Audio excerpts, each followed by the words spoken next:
Okay. Thanks for coming, guys, in this crazy weather in Sydney. A bit unusual. I'm quite excited for this session. Cheryl is an amazing speaker, and she's very experienced in this area. So Downplay that, super looking forward to it. Yeah, just a quick intro. My name is Ryan and Milda here. We both co-organizer ProductTank Sydney. We are a community for product managers, but also for everyone who is interested in product management in general. Just a couple housekeeping. So the toilet is here on the right. Obviously, drinks and pizza in the back. Feel free to grab them, and you can eat on your seats. That's all good. The fire exit would be the same way that you guys enter in. So leave, and then the door is on the left. But that should be all good. Just quickly introduce our sponsor, Pendo. So I'll just quickly invite Ben from Pendo to give a couple intro. Thank you. Hey everyone, how you doing? Good evening. Welcome to Stone and Chalk at 477 Pitt Street. My name's Ben Weldon. I'm the APAC Regional Vice President for Pendo. Who knows who Pendo are? Raise your hands. Okay, there's a couple here. Cool. Well, I won't give you the pitch, but Pendo supports 14,500 customers globally, and we're proud to do that. We're proud to contribute to this community. I'm the products part of the Pendo group.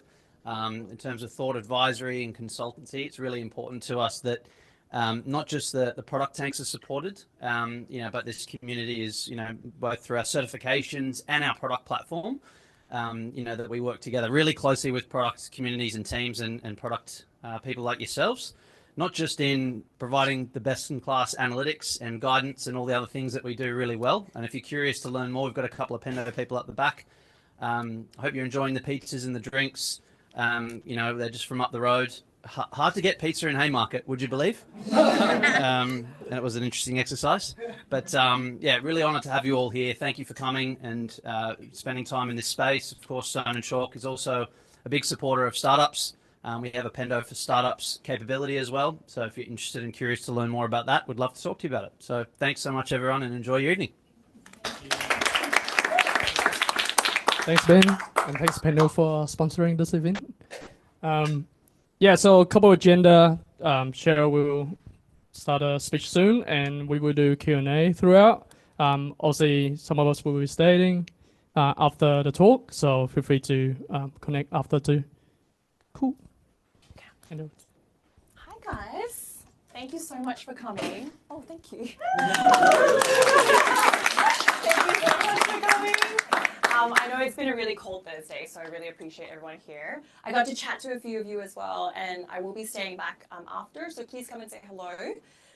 Before I jump into it, actually, I'd really like to understand more about you, because I know that everyone's from different industries, different spaces.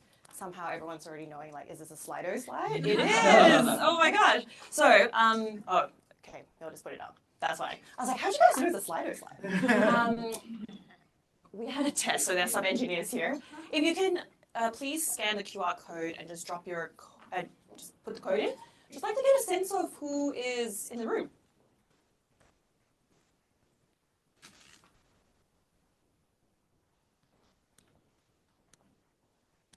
It should come out live as you are voting. Yes, thank you. Product is. Oh, see? Ooh. Product somehow just dominated that. I know, I like that question, Other, too. I'm going to ask it in a second. Who are the other guys? Okay. Oh, okay. To be honest, I'm on the Slido free plan. They don't give me any options other than 5, so I had to put the other in there. Can I get a shout out from the other? Ops? IT recruitment? Founder? That could be everything, really. Anyone else? Project management? Nice. Okay. Cybersecurity? Nice. Welcome. Anyone else? I'm a consultant, probably also founder. So everything else too. Okay. Got it. Okay. Okay, cool. Got a bit of an idea of everyone. Lots of products. So before we jump to the other one, product space, can I get a show of hands of anyone who's currently in growth in a product role? There's a halfway hand there. A hand there? Anyone else in growth? Growth. Okay, cool. So just getting an idea of who everyone is. And industries. I like to get a sense of industries. I didn't put this up because I also only have 3 questions with a free slider plan. So fintech, HR I've heard, SaaS, really broad really, but retail, e-commerce, yes. Startup world, maybe that might be better. Scale up. Larger companies. Okay. Just a bit of a vibe, just for me to get that through. No data people. We did have one person, but she had to leave, so. Okay, so I've got a good idea of the room. The next question, please. I want to know a little bit about why you're here today so I can hopefully tailor some of my talk to it. I hope the here for good vibes win. Okay.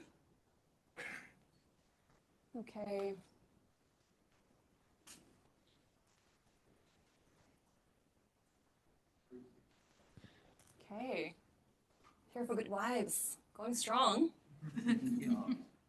Okay. Got a good idea of people. Okay.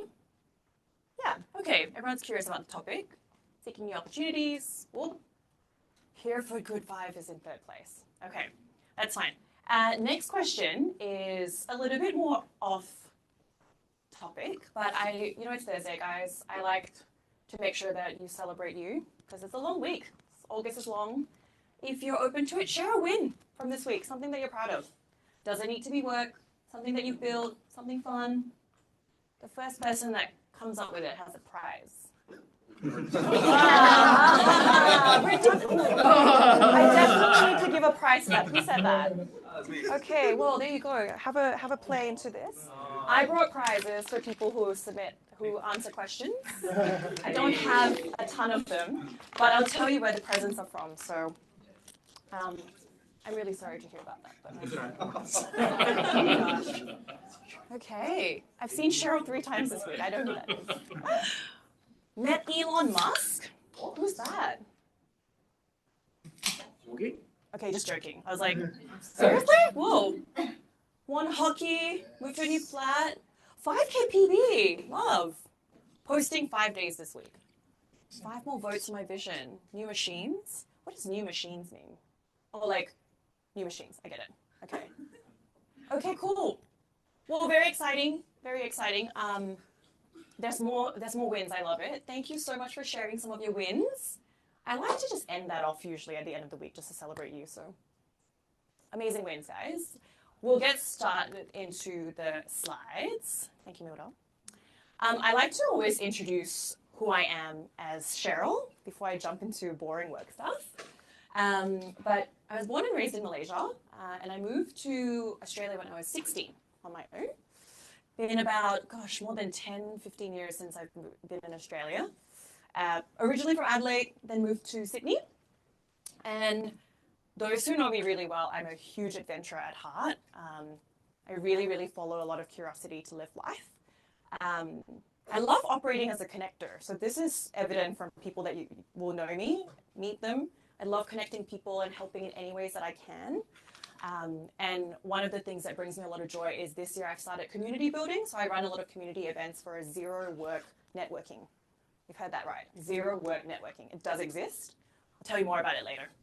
I only drink tea. Anyone else? No. Nobody? Oh, thank you. The rest is coffee drinkers. I've never had coffee. So yeah, I don't know how I'm awake all the time. I'm a dog person. As you can see, that is my dog there. Who's actually a professional model as well. I'm not joking. Like he's actually on a brand. Like I got scouted on the way. This is a whole different story. I'm a dog person. I watch a ton of true crimes on Doco. Anyone else? No. Podcasts? Yeah. I need recommendations. So come chat to me after. I'm an active yogi, so I've been practicing for 7 years. This year I started teaching. I'm very, very passionate about helping busy people move. again, we're all busy. People get a little bit intimidated sometimes getting back into exercise, so I like to help busy people do that and just build really healthy habits so that it's sustainable over time as well. And yes, recently I returned from a 3 weeks off the grid solo travel to the Japanese countryside. So if you ask me a question during the allocated times, you get a mystery Kit Kat from the stash. And it was an amazing time. The picture over there is actually in the Japanese Alps. Has anyone been to Nagano? Yes, nice. Kamikochi? Yes? No, okay, you have to go. Everyone has to go because they're only open for 6 months during the year, and it's amazing. If we move on to the next slide, so I really like to tell people a little bit about how my work experience is a little bit different. It's very weird, actually. It's weird. And I like to explain a little bit about where I've come to where I am now. The biggest theme for me is I've never really been in traditional product roles, but I have worked very closely in that space. And I'll tell you why as I go. But really the main things is I've always followed curiosity all the years till now. That's still something that I'm doing today. So I started in events and marketing. So because I was in Adelaide, if anyone has been to Adelaide festivals, yes, I used to work for those cool Adelaide festivals.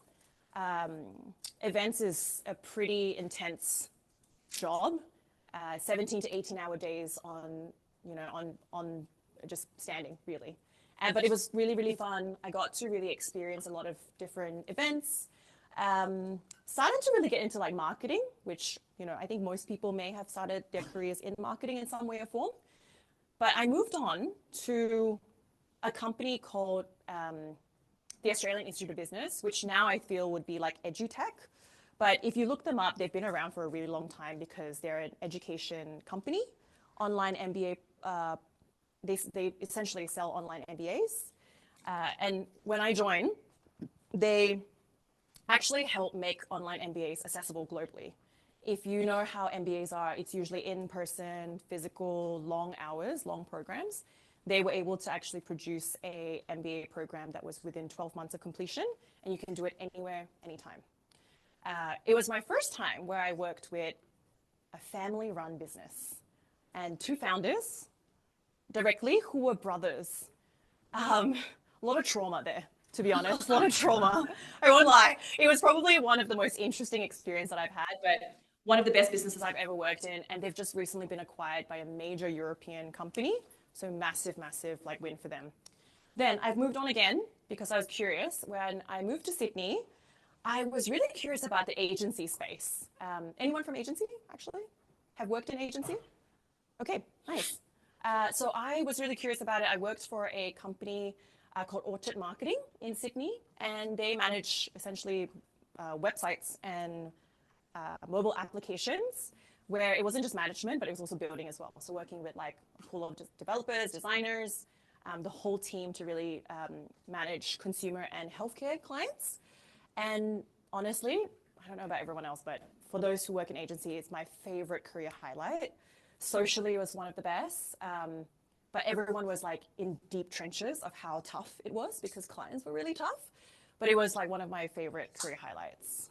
Then I moved on again I was really curious about fast-moving consumer goods industries. So has anyone heard of Kimberly-Clark as a company? Yeah, you guys probably use the consumer goods, right?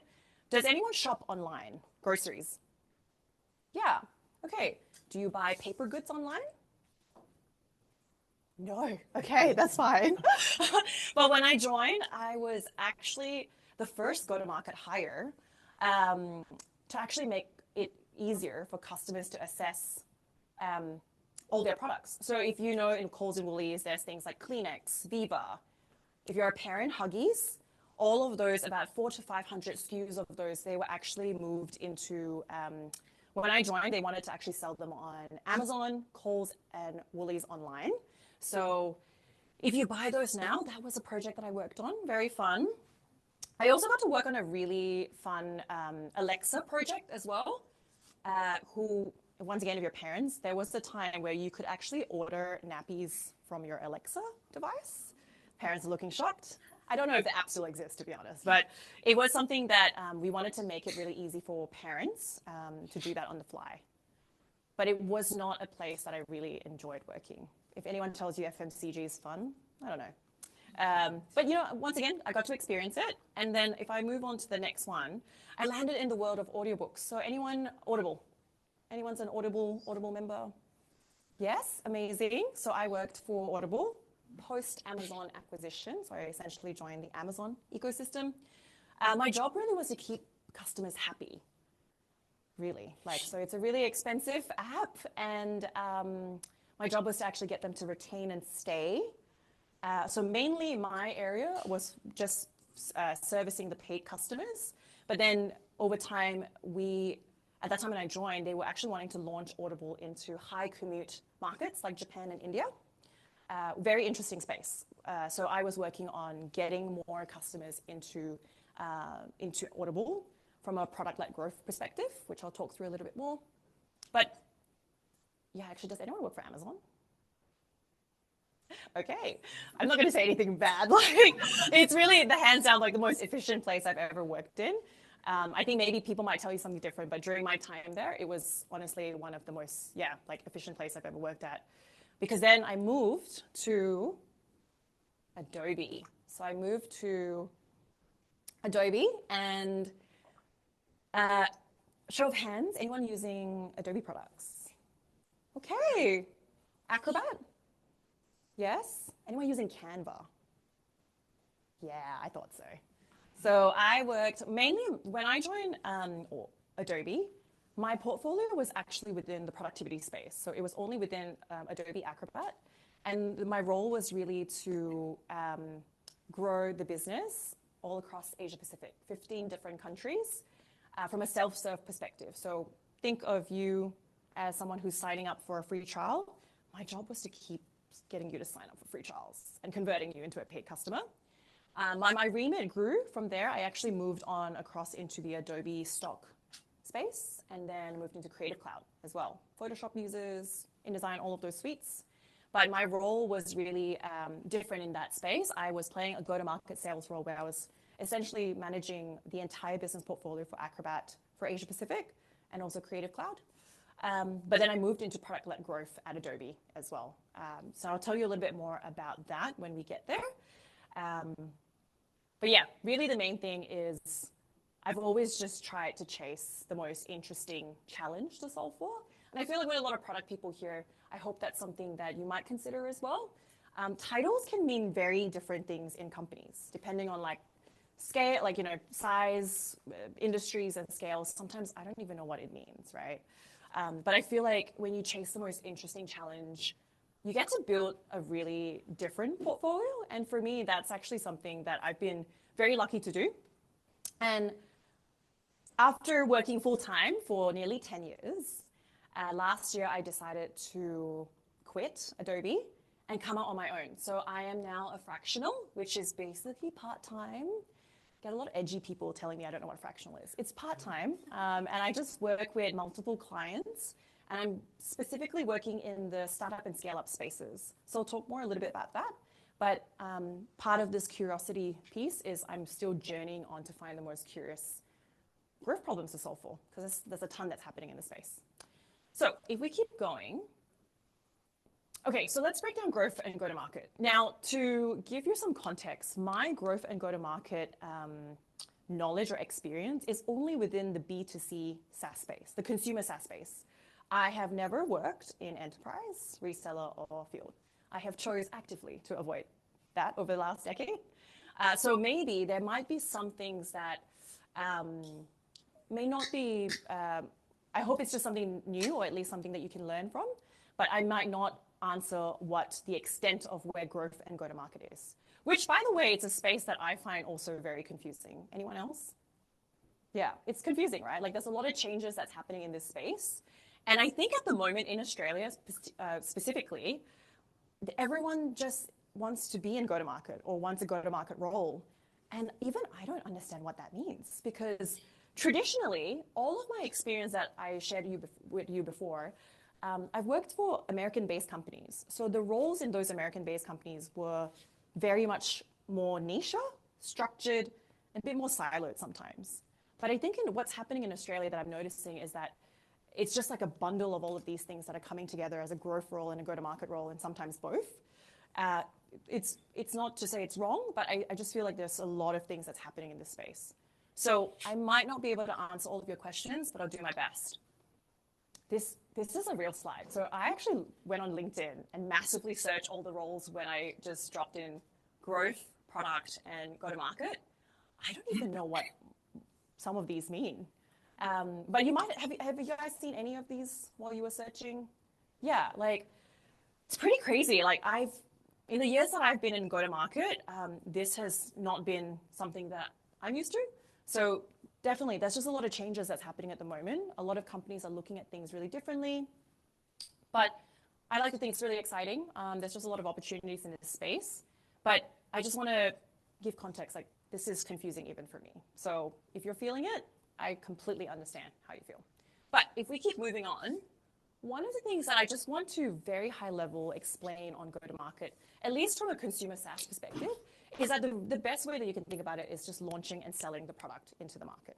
That is just the most basic 101 that I can just give to you, and like at least how I understand it too, is you've got a product, and in this case, when I was at Adobe, Acrobat was my product. So I was essentially on the go-to-market sales side, I was actually the owner of the business, working for Adobe, but essentially a big part of it was I was responsible to grow that business, that subscription business for the consumer side. What I'm noticing at the moment in go-to-market is before when I started in go-to-market, it's really been more so of a sales. It's generally in the sales category. Like you'll see some people in go-to-market and sales as head of sales, CROs. They generally have quite a heavy enterprise background, B2B background. But at least from how I've always understood it, go-to-market for me has always been very sales-led, because throughout all of my roles, my metrics, my KPI has always been revenue. So annual recurring revenue, ARR, if you might have heard of some of it. It's just bringing new customers into the business. And I've sat within the sales team all my life, even though I don't hold traditional sales roles, but I've always, I guess, been used to understanding what does it take to grow a business, how much does a customer cost, and how do I keep growing that? The other thing that I've also noticed in my experience, I've worked with people in go-to-market and ops. Now, for larger companies, especially American-based companies, these roles have already existed for a really long time. Remember, they're siloed. They're really like very niche roles. Go-to-market ops is generally where you're very data heavy. You support and enable the sales team. And how I've worked with go-to-market and ops is very much in business modeling, projections, and the sustainability of go-to-market sales tactics. What that means is when I was at Adobe, for example, when I was given a target, an annual target of a lot of money, that was broken down into every quarter, right? 4 quarters, each quarter I had to hit the target. Now, it's very difficult sometimes to get to that magical target number when I don't actually meet any of my customers, because my customers are probably like you, sitting here, and I'm hoping and praying that you're going to actually enter into a free trial when I shove it in your face, right? But that was what I've always been working with. So a big part of my role in go-to-market and sales has very much been within the product and the application itself. Before I got into product-led growth, my remit of go-to-market and sales has kind of covered 4 areas: pricing, promotions, partnerships, and product mixes. What that means is if you think about Acrobat, for example, there will be different plans in the subscription. Standard, like your basic plan, and your premium, your pro plan. So I would manipulate the back end of how do you sell standard to people who probably need it more so than someone who needs pro. Pro is the golden child. Generally for SaaS companies, you just want to sell the golden child as much as you can. But to be honest, no one really uses all of the features, right? So fun fact, for Acrobat, for example, they have about 26 different features for PDF. I didn't even know that when I started, right? And oftentimes the most used tools out of this 26 was only two. Edit, and something else. Oh, sign? No, actually, no, it's not sign. Form fill, organize. Form and fill, organize. Ooh. Slowly upgrade. To be honest, you're guessing, but I actually can't remember. So it's edit, and I can't remember what it is, but it's not sign. It's not redact. Anyway, come to me. Remind me, someone. But it's only two. How crazy? And Acrobat is expensive, just like any other SaaS company, right?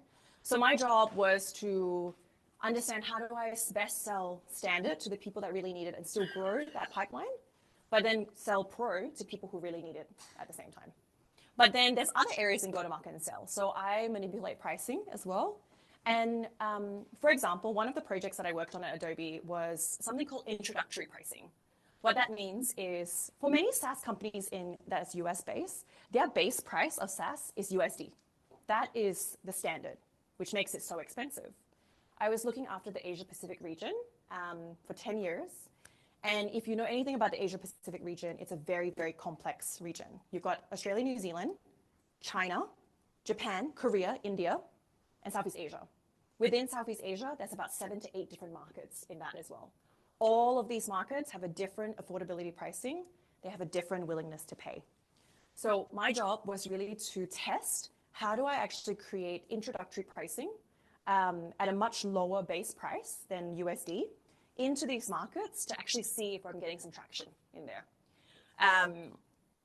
Outside of introductory pricing, there's also something called evergreen pricing, which means it's a forever reduced price. So sometimes for some apps, I think, that actually do exist, they have very different pricing depending on where the countries are, and that's the forever reduced pricing. So once you pay that, that's it, you're in. We tested different ones, and it was very interesting just to understand the effectiveness of what actually could turn into profit. Because remember, if you reduce the base price from an affordability perspective, you need to get people to buy more. And that sometimes is really difficult as well if they just also don't want to buy your product. But then there's promotions, which then still falls under go-to-market and sales, where I can also test promotions by, for example, 30% off for a limited time only. Testing all of those price points just to see what actually reacts in the market. And partnerships is another one as well. I was really lucky where I got to work with a ton of different companies from the Asian Pacific region. So in Japan and Korea, for example, I worked with companies like KakaoTalk and Line to do a lot of different joint partnerships as well to really grow the Acrobat business. But that, in essence, is within the consumer SaaS space. That's what go-to-market and sales is like. It's different for enterprise companies. Enterprise companies, they have leads that they have to convert. So you have a much bigger pool where you're working with like the sales team, the account executives, BDRs, customer success managers. They have a lot of different KPIs, a lot of different structures. Mine was all basically just sitting with me in terms of just the targets and the responsibilities as well. So I worked very closely with go-to-market and ops, who was really the data backbone. Especially for bigger companies, they have the ability to actually segment them out. But actually for most of you, even in the startup and scale-up space, that can be merged. Like you will actually be doing a lot of different things. But ops, usually as how I understand it or how I've always worked with them, very much data, very much supporting all the crazy ideas that I used to give them. And I was like, can this work? Who knows? Go-to-market marketing, I feel like this is really new. Has anyone started picking up on this term as well? Not product marketing. Product marketing, yes. So it's product marketing. Anyone else knows what could fall into go-to-market marketing? Product launch? Marketing, yeah. It's actually a whole range of things that's coming into this right now. I've started to notice there is patterns in go-to-market and marketing. Go-to-market marketing, sorry. Product marketing is in it right now. It's also called customer marketing. Has anyone heard of that term? Customer marketing is floating around as well. It's within this space. It also covers things like events, partnerships, community, social, are all starting to fall into go-to-market marketing. To be honest, this is also a new term for me. When I've been in go-to-market for as long as I can remember, go-to-market has always been very different from marketing because go-to-market was very much sales. So when you join them together, sometimes different companies have very different ways of looking at it. But they're essentially, I think now I'm starting to see that they're like just the voice and the brand of the product, and they're best to always position the value to the customers and the internal teams. Yeah, I'm starting to see that that's growing, but that's different from what I remember. Give you the mic as well. Is it too soft? Yeah. Hello? Oh, dear. That's much better. Oh, sorry. Do I have to repeat everything I said? On to the next one. So growth, once again, is a little bit more, I got double mics now. Can I give this to you, Ryan? Sorry, everybody. Take 5. Just the important part, so. You didn't really miss much important stuff, don't worry. Growth functions. So one thing I'm starting to realize is there's a lot of roles that are just all, it's quite confusing in how they're classified in JDs. So once again, this is where titles can get really, really confusing. But my understanding and my experience of growth really is just within once a product already exists. So think about it, if you have existing products or new products, you want to grow that product in any way or form: adoption, utilization, sales. Growth functions generally cover a full funnel. So we talk about acquisition, which means new customers coming into the business. Activation, which is essentially once you get them on board, onto your onboarding, you want them to actually use the product. But they also have something called expansion, depending on the types of growth roles that you might have seen or the companies. Expansion is essentially for anyone in SaaS companies. There are people that will cancel, for example, or their credit card payments may have lapsed.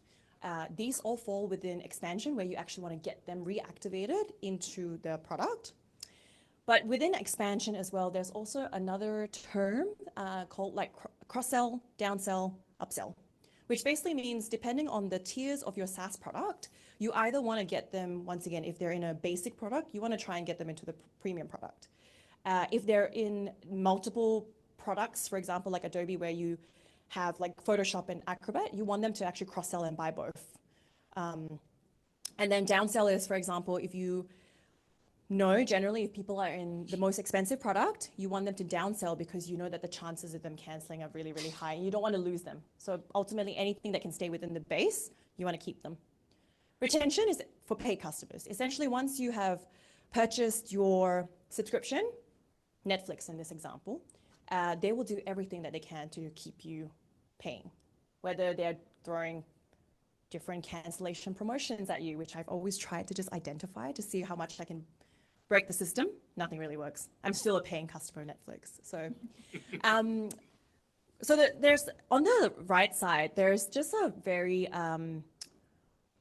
it's just a screenshot of a really, I guess like a really good snapshot of how like an example of growth teams are. Each of these columns are essentially part of what I've just mentioned, part of the flow. There's awareness and acquisition, activation, engagement, where sometimes different teams call it different things, but monetization and expansion is very much like just ways to grow the business as well. This can all vary depending on the industry, depending on the size of the company, and depending on the team as well. But there's one section I just want to show you. It's really small, but there's this section called growth marketing. So does anyone know what that means? Well, in Australia, it meant like just awareness and acquisition, but that's not what This is from a US-based company, okay. But yes, but actually it is slightly different in Australia. That's correct. So what's your understanding of it? In Australia? Or Yeah, in Australia. My understanding in Australia, the whole growth teams and stuff is not as established, and so growth marketing is generally just an expansion of traditional digital marketing, which looks at your awareness and acquisition. Yes, that's right. You get a surprise Kit Kat. Oh, cool! Thanks. Woo! There's no right or wrong question. Answer. Sorry. The reason I asked this is because I just want to get a. Thank you, Ryan. Ryan will go around with surprise Kit Kats. To be honest, it's true. So a lot of the screenshots that I'll share and a lot of my experience as well, I've worked in companies where they've had these established for a really long time. I feel like in Australia, it's coming in waves and it's coming pretty strong. So growth marketing, from my understanding, is true. Like I would say it's very much top of funnel, which is like essentially getting people to your website. How do you get them to convert on your website? And they're doing things like, you know, paid ads, performance ads, display ads, all of those. I feel like that actually falls into growth marketing. But sometimes I've spoken to clients and they're like, I want growth marketer equals product marketer. And I was like, that's not the same thing. But at the moment, it's just being used so often that it can get quite confusing. So there's really no wrong answer. And thank you for sharing that as well, because it's just good to know how you understand it. I'm still figuring this out. So I'm just using this as an example because this is what I feel structure looks like. And I feel like where Australia is right now, it's still just experimenting with where these roles could be. So it's just an example, but I'm just showing you different types of what it looks like. Okay. Next slide. I think it's questions. It's questions. Yeah, so I'm peppering Q&A throughout the session, so it's not going to come towards the end. Feel free to ask me any questions. You get a mystery Kit Kat. Yeah. I was going to ask, if it's growth marketing is awareness and acquisition, how is it different to marketing? And I guess, you know, it's interesting because the second and third pillars could sit in non-marketing teams, but the first one seemed to sit in a marketing team. Yep. That makes sense. So I think once again, it still really depends on the industry and the company, like how they're really looking at marketing. I feel like even as of recently, product marketing started to come into Australia pretty recently. Or at least there's a lot more roles that's coming out right now, which really blends a lot in like the go-to-market space, which is also very confusing. But I think growth marketing, at least the ones I've worked with anyway, they very much work closely with the growth function and the growth team. And then some marketing functions are still very much like, and I'm not saying this is right, I'm just saying this is from reference, like think about PR and comms.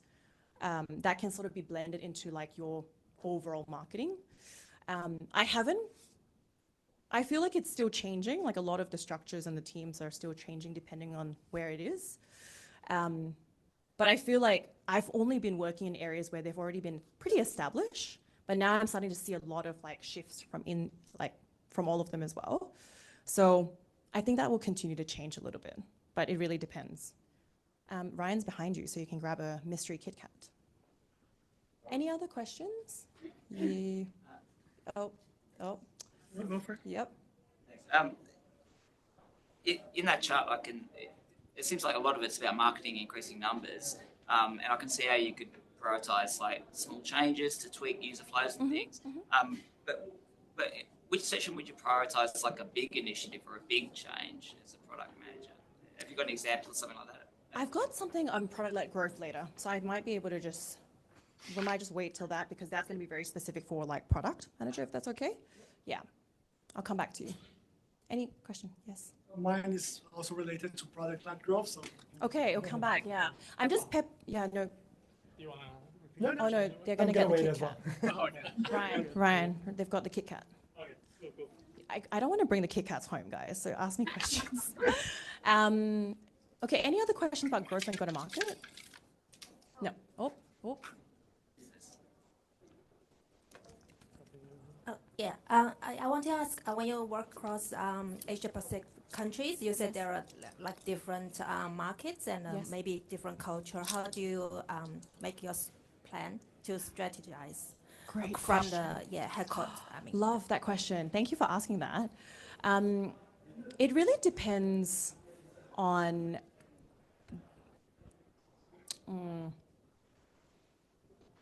It depends on the quarter sometimes throughout the year, because at Adobe, for example, each quarter had a very aggressive sales target, which is pretty much all quarters, but more so than not, I always remembered which one was always the toughest ones.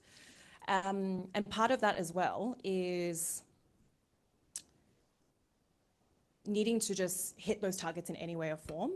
I found that over the years of working in Asia Pacific markets, there are very specific buyer patterns that exist within them. So Australia, New Zealand as a market, a little bit more careful. They, at least from my experience anyway in SaaS, they're always more careful in terms of what they're purchasing. They need a lot more value add. They need a lot more case studies. They need a lot more convincing, for example. When I worked in Korea, they were a huge gamification country. Free trials for days. But also the cancels were really, really high as a result of that. So that's a huge problem. Japan is the most loyal customer. If you ever expand in Japan and they're your customer, most likely they're never going to leave. So their retention score was off the charts. India, very similar to Korea as well. They were huge on free trials, and then they would just cancel. So understanding those patterns really helped with how I prioritize when I was in an IC role, but also when I was managing a team, in understanding where the largest pool of revenue and opportunities were.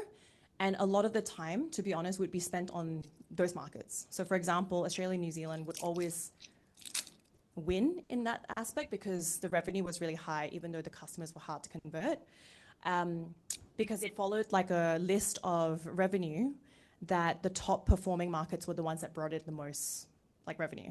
But I'm very passionate about Asia Pacific. It's a region very close to my heart. So a lot of times I would actually be building a lot of cases, like business cases for the company to understand, while we may not invest all of our time in pushing in markets like India or Korea, for example, there are ways that we can actually be tactical and maybe a little bit more risky to just try a few things on a much smaller scale. So you're not still going to be affecting the entire business, but there were ways that I was always trying to push depending on the market and depending on the time as well. Thank you. Okay. What's different in your role from a product growth perspective than would be from a sales position in that company? Okay, I'm going to talk about that when I get to the product-led growth. Is that okay? Still get a Kit Kat? Yeah, you can absolutely get a Kit Kat. Great. Great question. You can also ask for a Kit Kat. So yes, absolutely. Okay, we're going to move on because I think a lot of people are quite interested about product-led growth. And it's the next slide. To be honest, I didn't know where the slide was. Okay, so how much do people know about this right now? Want to give it a shot? Yeah? It's like using products, solving specific issues for your customers and problems for your customers that will help acquire more customers. So instead of investing on marketing tools, you invest in improving your product and then making it easier for people to sign up and using your efforts there instead of marketing, for example. And yes, that will lead to growth instead of just putting money in ads, for example. Yes. Yeah. Pretty much. Spot on. You've got double Kit Kat, so feel free. Great. Keep going more. Yeah, so if we go to the next slide, this is a word-heavy slide, just bear with me. I'm trying to unpack SaaS PLG from my experience from consumer. So you're right, yeah. So it's really the easiest way to really look at it is just self-serve, right? Like it's trying to get consumers like us to sign up easily, use the product easily, understand what it's capable of, and stay as a happy customer. That is like every SaaS perfect ending, but it's really tough, right? So the way that I was trying to unpack it is like, it's really product-led growth helps showcase the core product value within the product itself. So at Adobe, for example, if you have used PDF or Photoshop, depending on how often you use it, when you get into those experiences, it changes. There will be something that prompts you to do something else. There will be something that introduces you to a new feature. There is something that also will entice you like a promotion. All of those fall within what PLG does. So in Acrobat, for example, when I led their first product growth team for Asia Pacific, 3 years ago, we had generative AI come into those services. So Photoshop and Acrobat were actually the two products that actually had those included. I won't talk so much about Photoshop, but for Acrobat, for example, there was something called like Acrobat Assistant. So for many people who use Acrobat heavily, they are usually working with PDF documents about 300 pages long. This was before AI, everybody. Before AI, like the AI boom. But 300 pages, and at that time, 3 years ago, my job was to actually sell generative AI as effectively to grow the Acrobat product. What's difficult about that is, one, An Acrobat Pro subscription is about $29 AUD a month. Generative AI on top of that was $5 a month. It's a lot of money, right? And it's really difficult to also, one, already explain the value of Acrobat on its own, but then now you've got another product or feature within it to also explain that. And so a lot of the testing that my team would do is things of how to actually highlight the value of what generative AI does. Because at that time as well, people were so worried about security, they weren't even thinking about how to prompt to make their things better. 3 years ago, does anyone remember when we had that moment where we were worried that someone just accidentally joined our Zoom meeting? Do you remember that? That was during the same time when generative AI was out, at least in Adobe. So before prompting, they were worried about security. If I upload my document into this, how secure is it? How safe is it? And I can't even use any of it. Like, I don't even know how. So a lot of PLG work really starts with understanding how these customers within the product is having those pain points to convert. Whether it's lack of awareness, whether it's fear of safety or confidence, confidence. Or there's all of these different things where you're just trying to really get them within the app itself to help convince them to actually move across into a free trial or actually into a paid conversion. So a lot of times it's very self-serve. The goal is just for you to get that user flow from signing up to conversion as quickly and seamless as possible. Easier said than done, right? But that's essentially where product-led growth is. It usually looks into those full funnel, new customers coming in, acquisition, expansion, once again, I talked about those reactivations, retention, paid customers. I have a question. Hey, how does the business model canvas fit into all of this? The business model canvas, you know about the business model canvas? Canvas? Yeah, the business model canvas, you know? No. Like revenue streams, like kind of the whole picture, you know, like I guess product market fit is one part of that's essentially what you're discussing here, right? Yeah, so usually PLG... A really bad question, I'm sorry. I know. I was just trying to come up Do you just want the kick out? Like, well, PLG usually starts once you have product market fit, by the way. You should already have product market fit before you do PLG. Okay. Yeah. Did that answer, Emmanuel? Yeah. Okay. Okay. Challenge there, actually. Okay. Because product-led growth experiments are a very important part of finding product market fit. True. Yeah, depends. Actually, no, that's right. Depending on company.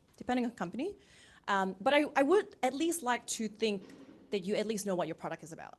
I think a lot of times people can just get straight into this phase of like, I've got product market fit, but it can mean so many different things.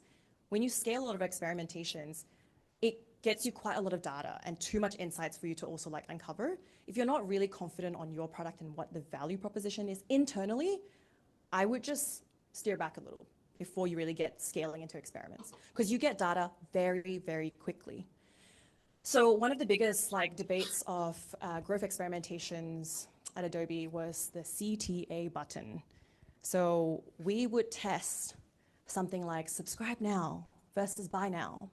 Does anyone know, and can anyone guess which one won the experiment for an Acrobat product? Subscribe now. Buy? Subscribe. Ooh, buy now won. Isn't it wild? So growth experimentations is the best way just to get a sense of it.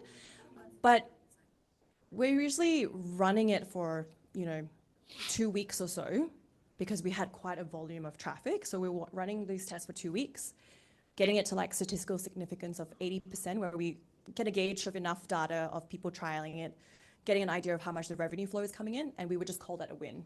But to be honest, growth experimentations should be an all-round thing, because every day consumers are changing, right? So when I was in SaaS, even at Audible, there's so much acronyms. I don't know, anyone in companies which speak a lot of acronyms? Yes, trauma. This is trauma for me. So it stuck with me, to be honest. Like for a while, I'd go to sleep being like AR, like.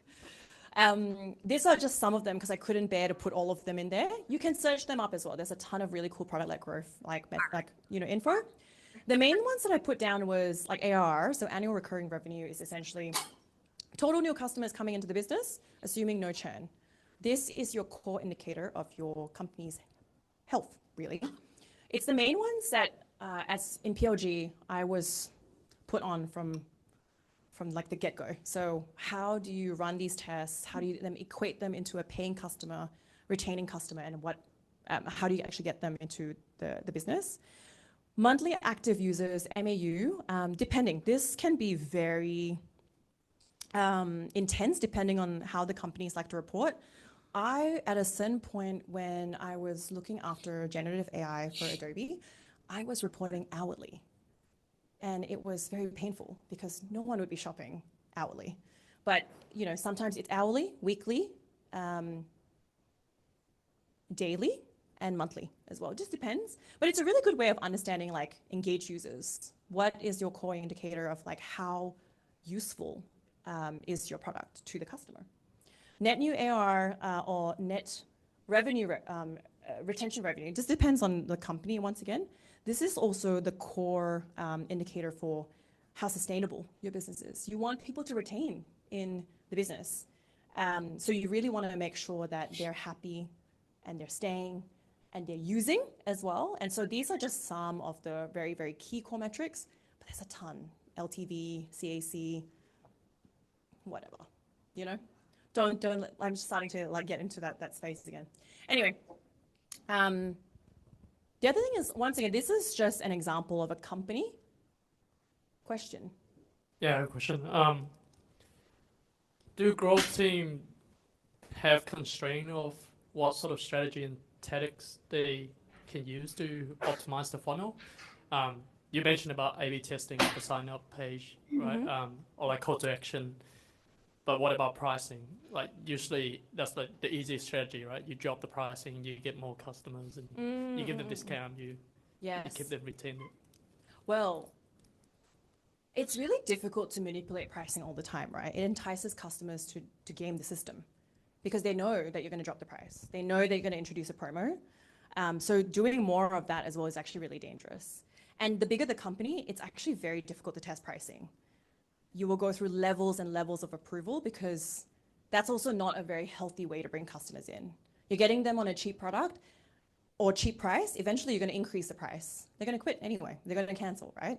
So a lot of the tests that PLG does is within the flow itself because the question about, what is it like changing the strategy for Asia Pacific? All of those customers in Asia Pacific are different. Language is different. For some companies, as they grow bigger, and if they want to expand in different countries, they'll do things where they'll just take English and they'll culturalize it. And they call it localized, where they just translate English website into like a Korean website, for example, directly translate it.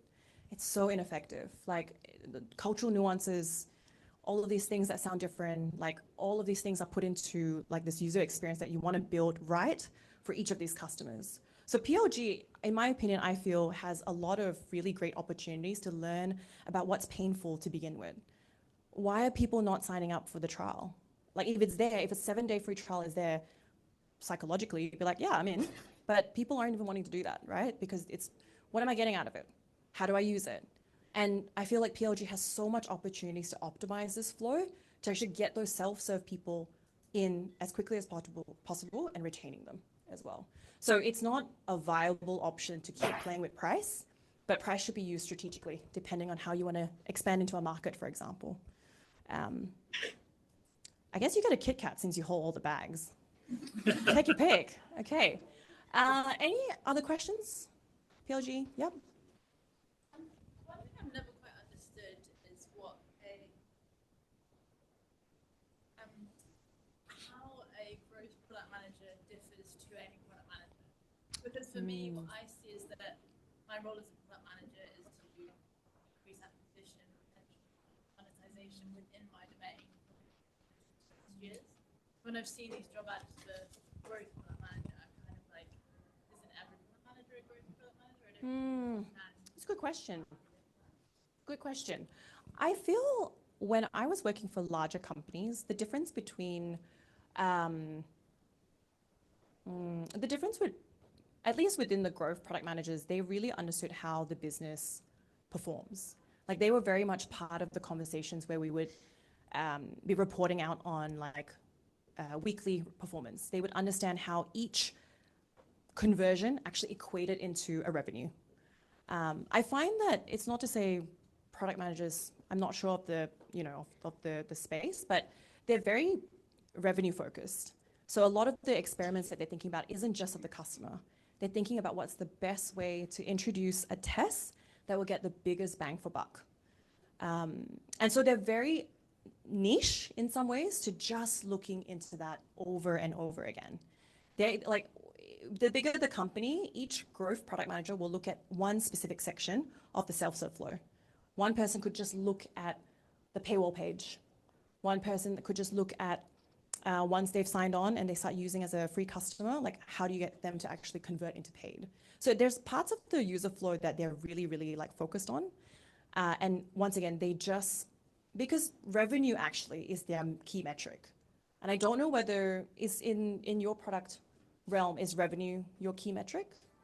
Depending on what domain you're managing, your metric might be different. But yeah, I would recommend that would be, so for example, when you just said the growth product manager that was in the channel payments page, are they the owner of the payments page or are they working with a product manager who also owns that? No, they actually own that page. Yeah. So essentially, yeah, that's where I see that is. Yeah, I think once again, it depends on company size. I think what's happening in Australia, this is just my take, but I'm also being recorded, so this is fun. I think the growth product manager role for many of these larger American-based companies, these roles have existed for a really long time. I feel like they're just coming into this wave in Australia right now. Maybe also because of the unicorns, right? Like Canva, for example, they've had these roles essentially powering Canva's growth. And I feel like now quite a lot of companies that I've seen and helped with building some of their growth functions, and you know, my network who's in talent, who's really understanding how do you hire for these, it's really starting to come in right now in this space. I feel like once again, it's the JDs of these roles can be quite different depending on the companies and depending on what they want as well. But generally how I've understood it and how I've always worked with them is that they are owners of those pages and they heavily test and they report back to the business on what's effective. They report back on what customers in that market actually care about. And they also report back on what's working, what's not, and how do we keep getting better at it. So they always tie it back to the health of the business. And I would say in some ways, like the revenue goal is, in my opinion, like I like that goal because it's actually very clear. The targets don't change, right? And you just have to find a way to get there. But I think it's just the market right now, I think, is coming into this phase, and a lot of startup and scale-ups are really getting onto it. But sometimes when I've seen some of the JDs, it's quite a broad role as well. So I think it just depends on the company and industry. Oh. Wherever the mic's going. Hey, I've just got a quick question. So my understanding of product-led growth is it's a go-to-market strategy, and as opposed to sales-led growth, or marketing-led growth. Is it product-led growth just a sexy new word for a premium model, or is it a freemium model, or is there some nuances or differences between freemium and product-led growth? No, it's the same. Okay. It's the same, yeah. That's a nice way of putting it. I've never heard anyone say that, but it's probably true. It's just like a fancy way of it, but it's the premium, like freemium model into it. Yeah. I think there's a lot more you can do with product growth inside your product than just freemium. Actually, like I think it's of course. Yeah. This is just more of an observation and a sort of question. It's something that I've noticed over the years with these growth roles coming in is if you look at a lot of the things that we're talking about here, you can have a strategy for this stuff, but it still has to be implemented. And a lot of it is to do with improvements to the product, improvements to the user experience. Essentially, this is kind of CX design with a new name, right? And what I see so often is these growth people coming into these roles and they're kind of set up to fail because someone's gone, oh, we need to like get more acquisition and we need to do all this and all of this sort of stuff. And so they go, okay, all of this needs fixing. And they go to the design team and go, yeah, I know, we've been trying to tell people this for 2 years. And so does the product manager. And there isn't actually, the work that needs to be done here isn't actually resourced because these people don't actually have teams. What do you think the future of that is? I guess we were kind of talking about it earlier, right? Like, I think what I've also noticed is, I feel when you start introducing, or at least what I've seen in the roles that are advertised at the moment, is that in the past, product managers were core product managers, right? There's a very set definition of what product managers do. Now there's product marketing. Now that's product-led growth. There's data product managers, AI product managers. I feel like it's going to niche the role. I feel like, but I don't think that that's a bad thing either. Once again, it just depends. It depends on also personally, what do you like doing? I think in the past, like a product manager role was so broad. You guys were meant to do everything and probably still everything. I feel like right now with the introduction of what I've seen with growth, AI roles, I do think it's just starting to at least allow that person to be set up for success, in my opinion. I hope. But I do think like being able to showcase them within a space, they can at least focus on that thing, and building that entire ecosystem of what that remit is. But is it done well at the moment? No, right? Like, because we're all in this experimentation phase. I've spoken to quite a lot of clients recently who are hiring for growth functions and go-to-market roles. Most of the times, the employer side is not even aware of what they need or what they want. So I'm not saying it's ideal, but I think a lot of roles that are coming out at the moment are still in an experimentation phase. So I think we're still watching this space, or at least I'm still watching this space. Why is a growth PM so low paid versus other PM? Oh, great question. Don't know. I don't know. What industry are you specifically talking about? B2C SaaS. Oh, I don't know. Anyone? I'm opening this up to the room. I'm not sure, actually. It could be. Are you talking about Australia specifically? Yeah, Australia. Maybe at the moment, because Australia is still experimenting how much product-led growth can help the company. For the US, where I've worked for a while, they get paid a lot of money. But then it's the US, right? They get paid a lot of money. But I'm not sure. No commissions. No commissions. I wish. Gosh, no commissions. But once again, it really depends on, I feel like, the industry and the company. My take is probably the fact that they don't know how much benefit. Oh. I actually have some hypotheses on why some of them might be paid lower. I think there's several scenarios. The first. Sorry. Go. Yeah. So the first scenario I came across is when we just discussed when a company has a really good product market fit product, they have a really robust foundation, like product foundation. So typically they think they don't need a lot of like iterations on the product itself, but they just need more go-to-market strategy and leverage product approach to make it more scalable and more efficient.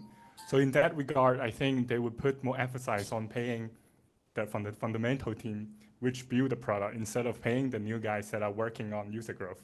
That's one scenario I recognized. And the second scenario I realized is that sometimes people put up the hiring article about I want a growth product managers because they're dying. And sometimes I reckon that because I've seen company that like at some point they struggle because they can't find a product market fit. And then they're coming out the road, hey, we need a growth product manager to see who can help us grow. And then they cycle back and identify, hey, the product is not selling. The product's just broken. Right. So I think in that case, probably someone's joining a dying company and they can't afford a really high pay job. It's true, but I think a fancy. So maybe it sounds funny, but that's what I have experienced. It's true. It's true. I think at the moment, like the growth and go-to-market terminology is being thrown around a lot. Most of the roles have growth in it, but when you look into deeply, like what is it focusing on? Growth marketing? Is it building awareness? Is it building self-serve? Is it looking at paid customers? There's so many things of growth that, I think to your point, they're still figuring it out as they go. Not ideal, right? But I think this is the space that we're in at the moment. I've got to speed things up because I've been told I need to. So let's keep going. Thank you for the questions. Did you get Kit Kat? You did. How many Kit Kats do I have? Ryan? Run out. Oh, Just run out. sorry, I didn't bring enough Kit Kat. I didn't know how many people were going to be here. Okay, I'm gonna. So one of the things I really wanted to try and do very broadly is talk about the difference between a growth product manager and a growth product lead. I can't compare it to a product manager, but I just want to talk through both. So when I was leading the team at Adobe, I had 3 growth product managers in my team. I also had to do the growth product space before I had the team. But really, yeah, once again, running a lot of experiments at scale. At Adobe, we had to run a lot of tests for all of the markets every quarter, and we would have to report back out on it every quarter as well. And it's really, I mean, I think the growth space is really interesting. Like, the talk about the good side of it is like you get to really think very deeply about the customer, which is, I find that as the company grows, that voice of customer reduces. Like, you don't get that deep and direct contact with them. I think the growth product roles actually is the closest to the customer. But they're really responsible for proving all of these hypotheses. They've got some really cool stuff that they want to test out. They want to see what works, change the design, and get it shipped quickly. They work they probably work super collaboratively with everybody. And a big part of it is like still delivering that learning quickly back to the team to shape the roadmap. When I was leading the team at Adobe specifically, so this is just at Adobe, 80% of my job was meetings. And 100% of my job was just really getting rid of roadblocks for the team. Once again, bigger the company, there's a lot more red tape. So as much as hypotheses are great, it's really difficult for some companies to accept that that's what you want to do because you're breaking a experience in some ways. You're changing the experience entirely. And for companies that are pretty established, they actually already have a good solid playbook. For the US especially, they are adamant that their experience in English is the priority. But in APAC, when I was managing, it was so different. We completely ripped out the paywall and we designed it from scratch. And to do that, by the way, the hypothesis is great. I backed my team up the whole way, but I had 16 meetings that I had to talk through to get that approved. How crazy. And yet when we did it, it proved that we grew by 20% in conversions because we were able to create an experience solely for the Korean customers that actually made sense to them versus this playbook. So I think there's a lot of really cool opportunities in this space, but at least how it worked at Adobe was that there was just a lot of hierarchy, a lot of red tape that when you become a lead, you just spend a lot of your time helping a team unblock because they had really cool ideas. And I was always up to back them for it. Unfortunately, it was just hard to do it at Adobe. Keep going. I think I have so these are just some reflections, actually. I was thinking a lot about it when I was putting this slide together. And I just want to share it really quickly. I think the first one for me, anyone a manager of a team? Yes, okay. To be honest, for me, the IC to manager track was a massive switch. I think for anyone who's managers, I don't know how your transition goes. I'd love to talk to you after. It was a huge transition for me that no one prepared me for. But of course, it was the most rewarding experience. The pictures are actually my ex-team. So these are actually my team members. And we still catch up when I'm in Singapore and around the world. But it was really tough to begin with. And while it was really rewarding, I actually stepped away from that because I missed getting into the work. So I really thought about that as a reflection, and I really wanted to share that. The bigger the company gets, I still do think that the product is actually further away from the customer. This is actually the downside of being in growth, I should mention. Because when you're in growth, all you care about is the customer. All you care is about getting the right experience to the customer.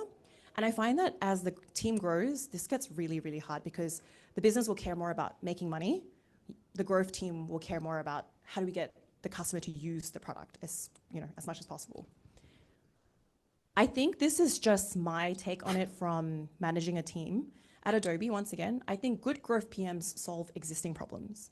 But I've seen a lot of great growth PMs that deeply understands the user to rapidly test and is highly adaptable to business changes. The bigger the company, there are a lot of things that change within a business. So you can have an amazing test concept, you can get it to launch. The next day, they're like, no, we're going in a different direction, and you need to be able to adapt really, really quickly. And yeah, I always just think about removing roadblocks because that was really painful. But if we keep moving, I think I had a section about this. But how am I going for time? Okay, I just love to hear some takeaways on PLG. I know we've been sort of actively discussing, but anyone else, just love to hear what you think of PLG. Yep. Just from the conversation about product market fit, it seems like retention rate is a prereq for growth. Like if you can't retain your customer, you shouldn't care about growth. Mm-hmm. Yeah, that is 100% true. But you know what's crazy about SaaS companies? They don't usually care about retention. Most of the times, the company that I've been a part of, retention is kind of like their secondary metric. I don't know why. I think once again, as the size grows bigger, it's really meaty and very, it's very like enticing to see the new acquisitions, like new customers coming in so much quicker. And usually a lot of times it's really difficult to actually work on the retention bit. I think you're absolutely right. And I feel like that's why PLG actually looks into the full funnel. That when you actually think about growth experimentations, you shouldn't think about how people just get into the product. You need to think about how they will stay in the product. And that is how you create a good onboarding flow, the value up front, and what actually speaks to the customer. Any other takeaways? Yeah. I actually have a question, but kind of touching that already. It's actually around retention. Because I was actually going to ask around what is the best metric for retentions in the growth role. The reason, again, it's my assumption, because I used to be in kind of a growth PM role before. I feel like in the organization, we have very, very good metric around attention, but I never feel like I will be able to articulate about the retention metric well. So I'm really curious about what's your experience around that. It really depended, to be honest. At Audible, because it was listening time, everyone was really different in terms of when they got on. So it's very exciting, right? Like if you sign on to something new and you get a new subscription, you're most likely going to be using that much, much more because you're excited about it. You sign up for Netflix, you want to watch a ton of Netflix. You sign up for Audible, you want to hear, like, somehow everyone just gets to this point. It's like, if I sign up for Audible, I'm going to listen to 10 audiobooks in one day. Not sustainable, not healthy habits, right? But over time, we were able to pick up on patterns and this will differ depending on data, but generally within SaaS space, we look into the first 7 days, first 14 days of how that usage is. So we would have motions of how a retention team would just work within the first 14 to 30 days to retain them, and then it would go up to 60 days and 90 days. Usually most businesses, can't speak for all, but usually the ones I've been a part of, the 60 to 90 days is kind of left to the customer. I don't think that's right because I feel like if anything, paying customers should always get more recognition, right? You're paying so much for your subscription. But normally I've seen, at least for the health of retention, 14, 30 days is like the main ones that people look at. Some companies go up to 60 days as well. Yeah. Okay. Yep. I can't resist now. Back onto your point, like I've worked at 2 PL companies who were doing PLG, B to B to C. Okay. Running a PLG play. One had great retention, and the other one, it was a leaky bath, and it was really, really hard. The first one's a very big company now, and the second one, I'm not sure.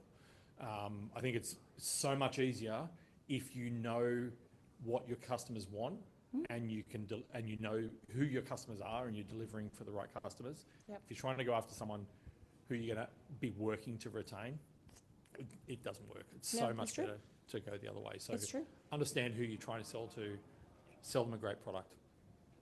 That's really happy ending, right? Like the perfect ending. I think one thing I've noticed about PLG though is that the customers change so rapidly. So what we used to always think that we had customer profiles that we would work with, all of these tests that we would do would prove us wrong, which is like, I guess it's exciting because customers are changing. But I think that's one of the beautiful mysteries of like what PLG plays, is that you're trying to always just figure out the customer before they even probably feel that, you know, they know what is best for them or what's like enticing them. But I absolutely agree. Like, I think if we, you know, if we knew the customers exactly what they want and what really they were using it for, how amazing. They would just, actually, we wouldn't even need to push free trials or anything to them, right? They'll just do it themselves and then they'll stay. But there's just a lot that's happening in this space that I still feel is changing as well. Okay, I'm going to keep moving around along. I just want to share a little bit about my fractional story. So when I left Adobe last year, I didn't know what I wanted to do with my life. Anyone else sometimes? Yes, thank you. You make me feel heard. So I just didn't know what I wanted to do. I was interviewing for roles and they all sounded like my old job, so it gave me PTSD. And I was like, you know what? Fractional sounds pretty fun. If you don't know what fractional means, it's just a fancy way of saying part-time, part-time or flexible. But I really just missed being close to the customer. And I just really wanted to solve for different growth challenges. I mean, so much is happening. I'm not going to say the word AI, but there's a lot of stuff happening, right, in this space. And my biggest, I guess, craving was to go around where things were really happening in the Australian, New Zealand space. It's like founders who are building startup scale-ups. It's a space that I've always been really, really interested in. And I just really wanted to be a part of it. So I'm working with a few different clients, short-term, mid-term. My long-term client is Hotdog. Does anyone know who they are? Do they? Yes, you use them. GP booking app. And I'm currently working with them on the virtual care patient space, which won't spend too much time, but come chat to me after. But one of the things that I really love as a fractional is that because I'm full-time fractional, I get to really divide my time working with different people, teams. I'm not integrated in any teams. I'm very in and out with the goal of actually helping them find someone full-time or build a function or actually help automate and scale if they don't have the budget to hire. Yes, and so these are just actually some of the projects that I'm working on the right-hand side. If anyone's working in this space, come talk to me after, because it's not natively in my space. I'm working in ESG, compliance. I'm working with developer-first audiences. There's a lot of tools at the moment that are being built for developer-first. Love to get your take on it. So if anyone's in that space, please come chat to me after. But I understand SaaS, I understand consumers, I understand go-to-market. So a lot of times I just support the team in areas that I already know, but I'm really captivated by these new audiences and industries as well. If we keep going, whoops. Honestly, I spent way too long doing these slides, so some of the presentation animation is off the charts. Okay, so I think when I was talking to Gus, who's in the audience, he told me not to talk about AI, but I feel like I kind of have to. And the way that I just want to talk about it is just giving people an understanding of, I also find it overwhelming. Does anyone else find it overwhelming? Yes, right? I know, me too. One of the biggest advice I can share, at least from how I'm operating, is I'm just focusing on mastering one thing versus everything. There's a lot of noise right now, lots of things happening. And I've been speaking to quite a lot of people who are also, how do you get started? How do you use it? How do you best use it? Of course, there's a lot of resources and material, but I just really want to share, focus on just one thing, get really good at that, and then everything else will follow. I mean, these are things that you've heard millions and millions of times. So sorry, Gus, I did end up talking about AI. I use it very much as my personal agency and collaborator. As a fractional, I don't have the ability to onboard with a client. When I'm in with a client, they're like, this is the problem, go and deliver. So for me, I have heavily used AI as my friend, which is kind of sad, but it is. I'm using it as a friend because it's so hard to manage all of these different industries and really be curious and invest time to learn. So if we keep moving on, we're going to go to the next one. I'm sharing these slides after, but next one, I just want to share some examples. Next one, sorry, Milda. I just want to share some examples. So one of the ways that I'm actually experimenting right now is VO3. I'm doing a lot of video generation content for my clients. Anyone in that space? No? Okay. I was going to be like, someone talk to me about this because I need some support. But anyway, I have been a big part of what I love to do is just mastering prompting. Remember, like 3 years ago when I was selling Gen AI, I was trying to teach lawyers how to prompt. It's just really fascinating to me because I always feel like if you prompt really well, and you need to really practice, obviously, you can create some amazing things. So video is something that I'm experimenting with, and instead of showing you some of the work stuff that I've done, which I can't anyway, I thought I would show you how I take it up. So for me, I always like to use a subject or for something that's really, really fun for me. And I like to test prompting through that just so it understands, okay, how does this work? So through this 3-part series, really quickly, I'm going to share, I've been thinking about some videos for clients where I need to understand what does it look like when I prompt for a 1-scene take? What does it look like for 2-scene takes or split view takes? What does it look like when you upload an image? Does that render really well when you're actually prompting what you need? So I love dogs. And so I try to just understand like how these different videos came out so that it helps me with prompting better for my clients. But if you just press on it, one of the things that I've noticed is it's pretty cool. Like, I don't know if you guys have tested it as well, but absolutely play with it. I've noticed that for this, it was really helpful for me to understand, okay, like how does the background change as a subject is just focused on? And then if you move to the next one, I was trying to do a double scene. There's actually music with it. So this is less dramatic now that there's no music. But if you imagine, I was really trying to understand, like, what does it look like for that dramatic scene change? How can you even play with people in the background? How can you make it a story, essentially? And the last one was, I wanted to see what it looks like with an image. My dog is not a golden retriever, so this is really confusing. But I'm like, you know, it's really cool how you can actually create all of this content without spending a ton of money that it used to be, right? And a ton of time as well. So one of the big things is absolutely play, be curious. If anyone's testing video as well, please chat to me. Love to know your take on it. But if we keep flying, because I'm running out of time.